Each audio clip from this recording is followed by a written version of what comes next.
selaku Kepala Kepolisian Negara Republik Indonesia mengucapkan permohonan maaf yang sebesar-besarnya kepada seluruh masyarakat Indonesia terhadap kinerja ataupun perilaku serta perkataan terhadap pelayanan terhadap perilaku dari anggota kami yang mungkin tidak sesuai dengan harapan masyarakat. Sebagai contoh, beberapa kasus menonjol yang saat ini tentunya juga menjadi perhatian masyarakat, kasus FS atau penembakan Duren 3, kasus kanjuruhan disampaikan, dan kasus narkoba yang melibatkan petinggi Polri ini tentunya menjadi salah satu peristiwa yang membuat pukulan bagi institusi kami. Oleh karena itu saat ini kami terus mengusut tuntas dan teman-teman juga mengikuti bahwa terkait dengan kasus Duren 3 saat ini semuanya sudah masuk ke persidangan, baik terkait dengan kasus 340 dan 338. 5 orang dari FS, PC, RT, KM, dan NL saat ini sedang bersidang dan tentu rekan-rekan ikuti, dan 7 orang sebagai tersangka obstruction of justice juga sudah ditangkap.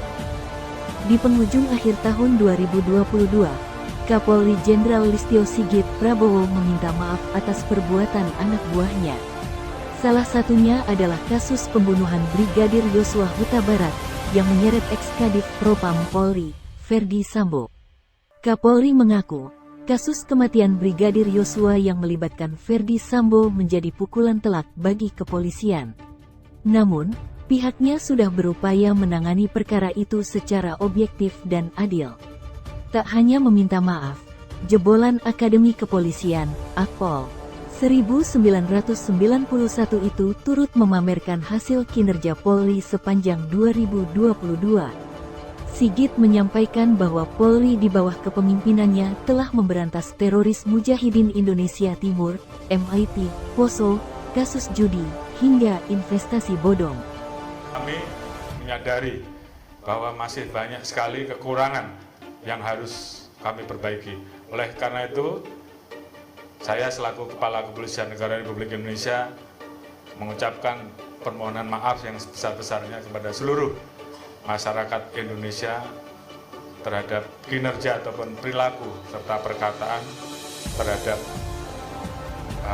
pelayanan terhadap perilaku dari anggota kami yang mungkin tidak sesuai dengan harapan masyarakat.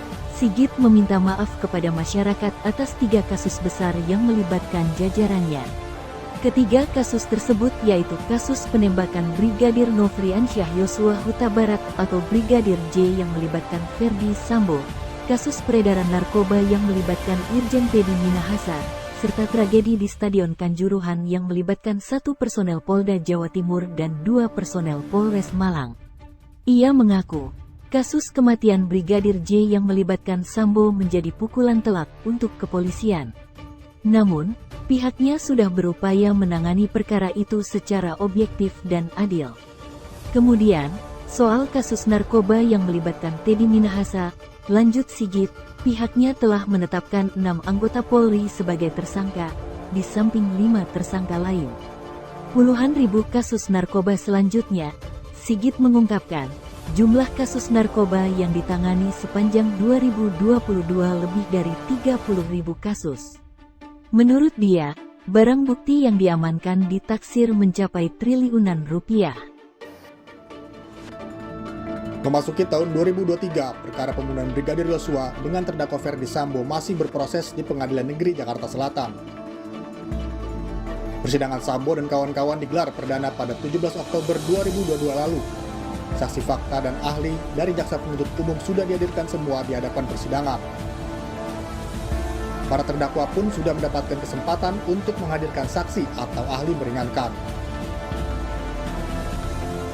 Putusan perkara Sambo CS diperkirakan pada akhir Februari 2023, sebelum masa penahanan di pengadilan 120 hari sejak dilimpahkan kejaksaan habis. Tim Liputan, Kompas TV.